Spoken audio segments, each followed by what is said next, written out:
Really? WTF. Weird. True. Funny.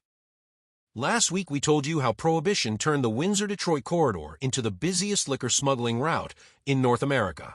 Blaise Diesbourg was one man who found a way to dominate that operation. He was born in 1897, the 10th of 12 children, on a farm in a small Ontario community called Belle River, just east of Windsor. He started out pouring drinks at his brother Charlie's hotel on the main street of Belle River. He was buying whiskey for $1.25 a case and selling it for $3. It was a decent living, but Diesbourg could see that the real money wasn't on his side of the river.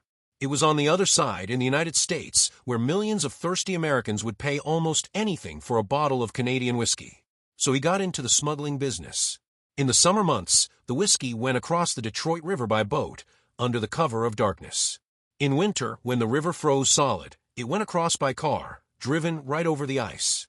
It was like a highway out there, Diesbourg later recalled. Cars were going back and forth all night long, and there was nobody to stop you. Hundreds of men were doing exactly the same thing along that stretch of river. Diesbourg watched them all and decided he needed an edge. He started flying the whiskey across the river in old military bombers, moving 25 cases at a time through the air. He would rent flat fields from local farmers to use as makeshift runways. The farmers didn't ask many questions, and Diesbourg paid them in the only currency that made sense, a case of whiskey. Whatever whiskey he couldn't move by air, he hid on his own property, buried deep underground in cisterns where nobody would think to look. When police came to search the property, they walked right over the hidden stockpiles and left without finding a bottle. He earned the name King Canada. Capone tried his usual approach. Diesbourg looked him in the eye and said, "Listen, I'm King Canada. You know you can't fool me. I know every move you make in Chicago." Capone backed down. They both sat down in a cellar in Belle River and struck a deal. Diesbourg would fly regular shipments of Canadian whiskey directly to Chicago.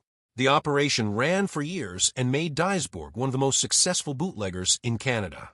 He lived the rest of his life in Belle River and died in 1989 at the age of 92. Not bad for a farm boy from Belle River.